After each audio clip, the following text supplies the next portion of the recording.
Vijayawada rural మండలంలోని పైడూరుపాడు గ్రామంలో కూటమి ప్రభుత్వం ఆధ్వర్యంలో ప్రతిష్టాత్మకంగా నిర్వహిస్తున్న ఇది మంచి ప్రభుత్వం కార్యక్రమంలో ఆయన పాల్గొన్నారు.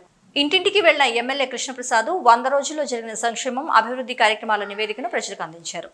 ఈ సందర్భంగా ఎమ్మెల్యే వసంత మాట్లాడుతూ వరద బాధితులకు చేయి కలిపి ఎందరో మానవతా దృక్పథంతో సేవలందించారంటూ పేర్కొన్నారు. పంట నష్టం గురించి రైతులను ఆదుకునే విషయంలో విస్తీర్ణ పరిమితిని 5 ఎకరాల నుంచి 10 ఎకరాలకు పెంచాలని సీఎం దృష్టికి తీసుకెళ్లినట్లు తెలిపారు. బొడమేరు కాలువకు గండ్లు పడితే జలవనరుల శాఖ మంత్రి నిమ్మల రామానాయుడు వారం రోజుల పాటు జోర్న వర్షాకాలంలో కాలువగట్లపై ఉండి యుద్ధ ప్రాతిపదికన గండు పూడ్చి వేయించారంటూ గుర్తు చేశారు. పైడూరుపాడు గ్రామంలో అతి త్వరలోనే అర్హులైన లబ్ధిదారులందరికీ పక్కా గృహాలు మంజూరు చేస్తామంటూ అన్నారు. నూతన పెన్షన్స్ కూడా అతి త్వరలోనే మంజూరు చేయనున్నట్లు వెల్లడించారు. ప్రజాప్రభుత్వం ఏర్పడి 100 రోజులు పూర్తయిందని, గత 5 ఏళ్లలో కనిపించిన మార్పు ఈ 100 రోజుల్లో కనిపిస్తుందని అన్నారు. మంచి ప్రభుత్వం అంటే ప్రజలు ప్రశాంతంగా జీవించడమే అంటూ పేర్కొన్నారు. కూటమి హయాంలో అర్హులైన ప్రతి వర్గానికి అభివృద్ధి సంక్షేమ పథకాలు అందుతున్నాయని తెలియజేశారు.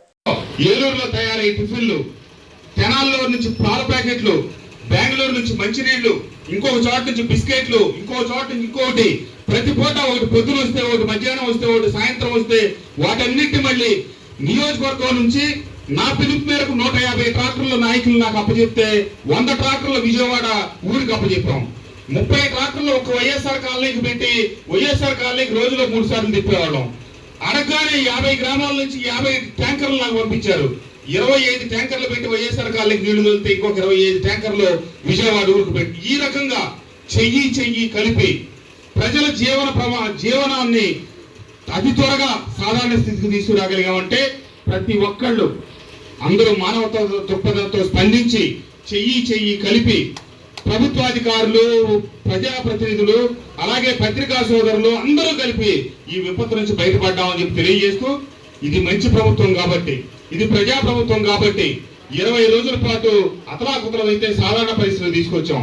అంతేకాకుండా రైతులకి విపరీతమైన నష్టం జరిగింది. నేను ముఖ్యమంత్రి గారికి ఇక్కడ వచ్చినప్పుడే చెప్పాను.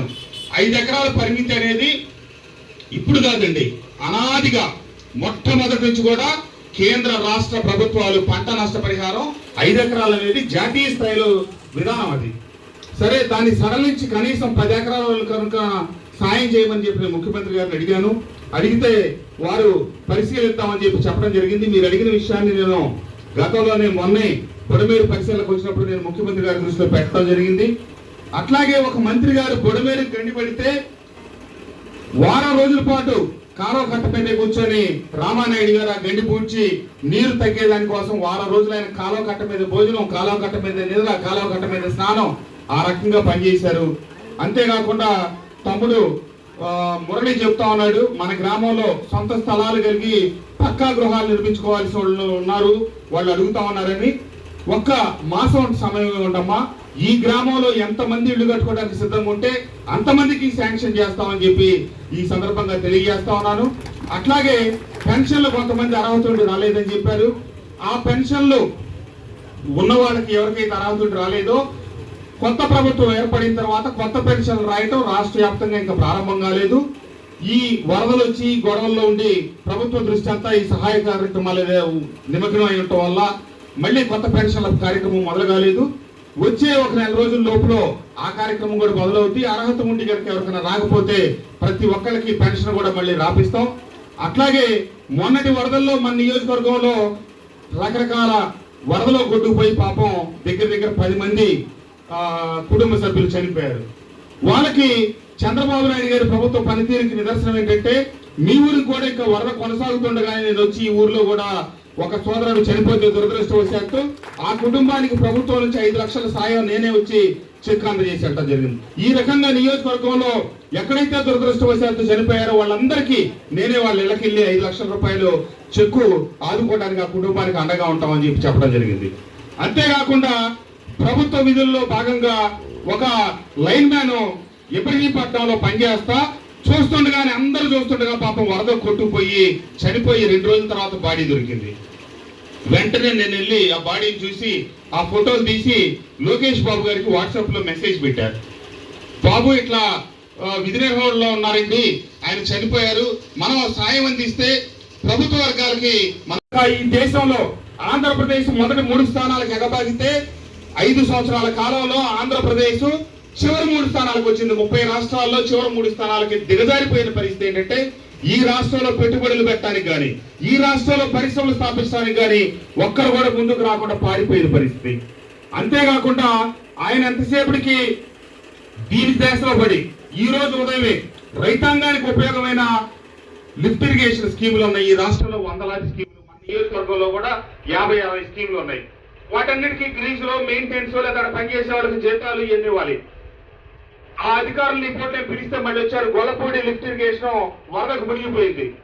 ఏంటయ్యా పరిస్థితి అంటే 2019 నుంచి 2024 ఈ రోజు దాకా మేము ఆఫీసులో కూర్చొని గోలు గిల్లుకున్నాం తప్పితే కార్యాలయం నుంచి బయటికి రాలేదు, ఒక లిఫ్ట్ ఇరిగేషన్ దగ్గరికి వెళ్ళలేదు, వాటి మెయింటెనెన్స్ చేయలేదని చెప్పారు. కారణం 5 సంవత్సరాల కాల వ్యవధిలో 5 పైసల డబ్బులు ఇవ్వకుండా కనీసం వాళ్ళకి జీతాలు కూడా 7 మాసాల నుంచి డబ్బులు కూడా ఇవ్వని పరిస్థితి. ఒక్క మేటే నొక్కితే మరి రోడ్లు ఎవరు పోయాలి? ఇక్కడ పంచాయతీరాజు అధికారి కూర్చొని ఉన్నారు. వాళ్ళకి ₹1 నిధులు ఇవ్వకపోతే మన రోడ్లు ఎట్లా అవుతాయి? లేదా ఇక్కడ RWS వాళ్ళు ఉన్నారు, వాళ్ళకి డబ్బులు ఇవ్వకపోతే మంచినీళ్ళ పైపు లైన్లు ఎట్లా అవుతాయి? పేదలకు సంక్షేమం అందించాలి, అభివృద్ధి కార్యక్రమాలు కొనసాగించాలి. అభివృద్ధి అనేది ఒక నిరంతర ప్రక్రియ. ఒక రోజు చేసి ఆపితే జరిగిపోయేది కాదు. రోడ్ వేసామంటే దానికి మెయింటైన్ చేయాల్సిందే. కానీ జగన్మోహన్ రెడ్డి గారు 5 సంవత్సరాల పాలనా కాలం మీటర్ నొక్కటం, నాకు ఓట్లు పట్టడం అనేది తప్పితే బిడ్డల భవిష్యత్తు, రాష్ట్ర భవిష్యత్తు, అభివృద్ధిని సమ్మిళితం చేసి ముందుకెళ్లాలి అనే ధ్యాస లేనందువల్ల ఆయనకి ఇచ్చే సమాచారం అంతా తప్పుడు సమాచారం. ఆ మన వెనకలేని వెంట్రక్యులేటర్ దగ్గర గేట్లు ఎత్తకపోతే విజయవాడ మునిగేది కాదని మాట్లాడుతూ ఉన్నాడు. ఆయనకి ఏమి తెలియదు. బుడమేరు వాగు అనేది మన పిల్లలకు కూడా తెలుసు, మనందరికీ తెలుసు. మన జీవన విధానంలో అది ఒక భాగం. దాన్ని బుడమేరు నది అంటాడు ఆయన. అది వాగుకి నదికి తేడా తెలియదు. నీళ్లు మనం అక్కడ వెలగలేరులో ఎత్తినా గేట్ల మీద నుంచి వెళ్ళిపోయినాయి. గేట్లు ఎత్తితే గేట్లు కింద నుంచి వెళ్ళటం కాదు, ఎత్తిన గేట్ల పై నుంచి కూడా 4.5 అడుగులు ఎత్తి వచ్చినాయి. దాటి కిందకు వచ్చిన నీళ్ల వల్ల పడ్డ గండ్లతో మనకంతా ఇంత కష్టం వచ్చింది. గేట్లే కనుక ఎత్తుండకపోతే ఆ మహానుభావుడికి ఒక్క మాట తెలియదు. ఏలప్రోలు, పైడూరుపాడు, రాయనపాడు, ఈ రోజు ఇక్కడ కూర్చొని మనం మాట్లాడుకోవడానికి ఒక మనిషి మిగిలిన కాదు. ఓళ్ళ కూళ్లు కొట్టుకుపోయాయి, వందలాది ప్రాణాలు కోల్పోయాల్సిన దురవస్థ వచ్చిండేది. ఆయనకి ఏమి తెలియకుండా బుడమేరును ఒక నది అని దాన్ని ఇటుకేట్లు ఎత్తారు, అటుకేట్లు ఎత్తారు. వాళ్ళ నాయకుల్ని పిలిచి ఈ పల్లెల్లో ఉన్న వాళ్ళని అడిగితే వాస్తవాలు చెప్తారు. అది లేదు, కేవలం రాజకీయంగా మాట్లాడటమే తప్పితే 5 ఏళ్లు ముఖ్యమంత్రిగా చేసి వరద సహాయ కార్యక్రమాల్లో ఒక్క ఏలు పెట్టకుండా ఉన్న party YSR Congress party. YSR Congress party నాయకులు జగన్మోహన్ రెడ్డి గారు చుట్టపు చూపుగా 2 సార్లు వచ్చి రోడ్డు మీద నిలబడి ఒక చోట కనీసం గిలకల దాకా నీళ్ళదు కూడా. ఒక 74 ఏళ్ల వృద్ధుడు నడువుల్లోకి నీళ్ళలో 10 రోజుల పాటు రోజు తిరుగుతున్నాడు, ఉదయం నుంచి సాయంత్రం దాకంటే. ఈయన ఒక్క చోట ఒక బురదలో కూడా అడుగుపెట్టి ఒక వరద బాధితుల్ని పరామర్శించకపోగా విమర్శలు చేసి పక్కదారి పట్టించే పరిస్థితి. కాబట్టి దయచేసి మీరందరూ గమనించండి, ఇది మంచి ప్రభుత్వం. చెప్పిన ప్రతి హామీ, ఇందాక గాంధీ గారు చెప్పినట్టు 1600 బస్సులు కొంటాం, 800 రావటం, ఇంకొక 800 కూడా వస్తాయి. ఉచిత బస్సు ప్రయాణం మొదలవుతుంది. రేపు దీపావళికి ఉచిత సిలిండర్లు మొదలవుతున్నాయి. అట్లాగే అన్ని క్రమానుగుణంగా జరుగుతాయని 100 రోజుల్లోనే ఇంటింటికి వచ్చి గత 3000 కూడా కలిపి జూలైలో పెన్షన్ ఇస్తామని చెప్తే 7000 రూపాయల పెన్షన్లు ఇంటింటికి ఇచ్చాం. పెంచిన 4000 పెన్షన్ కొనసాగుతా ఉంది. రాష్ట్ర ఆర్థిక పరిస్థితి ఎన్ని ఇబ్బందులు ఉన్నప్పటికీ కొత్త పరిశ్రమలు మొదలైనవి. అన్ని రకాలుగా సమగ్రాభివృద్ధికి ఇటు కూటమి ప్రభుత్వం, పవన్ కళ్యాణ్ గారు, నరేంద్ర మోడీ గారు వీళ్ళందరూ సమిష్టిగా పనిచేస్తారని చెప్పి తెలియజేస్తూ, తప్పకుండా మన గ్రామ నాయకులు నరేంద్ర గారి నాయకత్వంలో మీ ఊరికి ఏ అవసరం వచ్చినా, ఏ కష్టం వచ్చినా తక్షణం అన్నిటికీ ముందుండి అన్ని అందించి మీ గ్రామానికి ఇప్పుడు రోడ్లు మొన్న గండ్లు పెడితే వాటిని తక్షణం పూడిపించి రాకపోకలకు ఇబ్బంది లేకుండా చేశాం. తొందరలో తార్ రోడ్ నిర్మాణం కూడా పూర్తి చేస్తాం. కాలువలు అన్ని గండ్లు పడిపోయినాయి. అసలు ఎక్కడ చూసినా ఏ కాలువ, ఏ వాగు సక్రమంగా లేవు. వాటన్నిటికీ కూడా నియోజకవర్గంలో చెరువులు, ఈ కాలువలు ఎన్ని ఇదే పని సరిపోతా ఉంది. ఉదయం నుంచి రాత్రి దాకా వాటిని మొదలెట్టి పూడికలు అన్ని సరి చేపించడం. కాబట్టి మీ గ్రామానికి కూడా అన్ని రకాలుగా 2వ పంట వేయడానికి మనం ఆ వాగులన్నీ పూడిస్తే తప్పితే మీరు వేయలేరు. ఆ కార్యక్రమం కూడా వచ్చే వారం 10 రోజుల లోపల పూర్తి చేపిస్తామని చెప్పి తెలియజేస్తూ, ఈ కార్యక్రమానికి ఈ రోజు గ్రామంలోకి ఆహ్వానించిన గ్రామ పెద్దలకి, నరేంద్ర గారికి అందరికీ కూడా నా హృదయపూర్వక ధన్యవాదాలు, నమస్కారాలు తెలియజేస్తూ, నరేంద్ర గారికి, అలాగే జనసేన మైలవరం నియోజకవర్గ ఇన్ఛార్జి అక్కల గాంధీ గారికి, మన ఎంపీటీసీ గారికి, అట్లాగే పక్క గ్రామం మన పూర్ణ గారికి, సాంబశివరావు గారు, మన గ్రామ వైస్ ప్రెసిడెంట్ గారు, నాయక్ గారు, ప్రకాష్, వేదికలకు ఇచ్చిన పెద్దలకి, ప్రభుత్వ అధికారులకి, ఈ కార్యక్రమానికి ఇచ్చేసిన సోదర సోదరీమణులందరికీ నమస్కారం అమ్మా. నిన్నటికి చంద్రబాబు నాయుడు గారు 4వ పర్యాయం ముఖ్యమంత్రిగా అధికారం బాధ్యతలు చేపట్టి 100 రోజులు అవటం. ఈ 100 రోజుల్లో ఏ కార్యక్రమాలు చేశామని చూస్తే 20 రోజులు వరదే జరిపోయింది. గడిచిన 200 సంవత్సరాల్లో ఇంత వర్షం 12 గంటల్లో పట్టం అనేది చరిత్రలో ఎప్పుడు జరగల. కృష్ణానది మీద ప్రకాశం బ్యారేజ్ కట్టిన తర్వాత 11,43,000 క్యూసెక్కులు నీళ్లు రావడం అనేది అసలు ఇంతవరకు జరగల.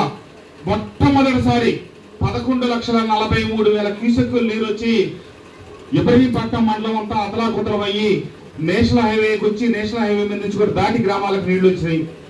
బుడమేరు దానికి ఎప్పుడు వచ్చినా 5,000, 7,000, 8,000, 10,000 లోపు క్యూసెక్కులు నీళ్లు వచ్చే స్థానంలో ఒక్క ఉదుటున మన మైలవరం నియోజకవర్గంలోనే 40 సెంటీమీటర్ల నుంచి 50 సెంటీమీటర్ల దాకా వర్షం పడేటప్పటికి రెడ్డిగూడెం, జీకొండూరు, మైలవరం మండలాల్లో ఉన్నటువంటి 50 చెరువులు తెగినాయి.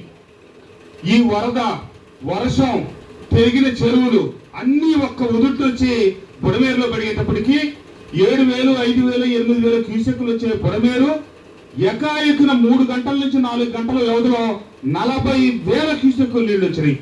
వెరగలేరు దగ్గర ఒక రెగ్యులేటర్ ఉంటుంది. ఎప్పుడు ఇటు సాంప్రదాయంగా వచ్చే బుడమేరుని విజయవాడ ఈ గ్రామాల ముంపును కాపాడటం కోసం అక్కడ గేట్లు పెట్టి ఇబ్రహీంపట్నం దగ్గర ఫెరీలో కలిసేటట్టుగా ఒక కాలువ తవ్వున్నారు. ఈ 40 ఏళ్ల బట్టి ఆ కాలువ ద్వారా వెళ్తా ఉన్నాయి. దాని కెపాసిటీ 8,000 క్యూసెక్కుల నుంచి 10,000 క్యూసెక్కులు. కానీ ఎప్పుడైతే ఆ వరద ఎక్కువైపోయిందో కిందకి కొంత గేట్ల మీద నుంచి నీళ్లు రావటం, గేట్లు కూడా ఎత్తాల్సిన పరిస్థితి రావటం కాకుండా కిందకు వచ్చిన నీళ్లతో కింద ఉన్న కాలువ బుడమేరు తెగటం ఇంత విధ్వంసానికి కారణమైంది. మన పైడూరుపాడు కావచ్చు, ఏలపాడు కావచ్చు, రాయనపాడు కావచ్చు, కొత్తూరు తాడేపల్లి కావచ్చు, మన గ్రామాలన్నీ కూడా చాలా ఇబ్బందికరమైన పరిస్థితులకు రావటం. గత ప్రభుత్వానికి ఈ ప్రభుత్వానికి, ఆ ప్రభుత్వంలో నేను శాసనసభ్యుడిగా పనిచేశాను, ఈ ప్రభుత్వంలో శాసనసభ్యుడిగా పనిచేస్తా ఉన్నాను. కొన్ని తేడాలు మీకు స్పష్టంగా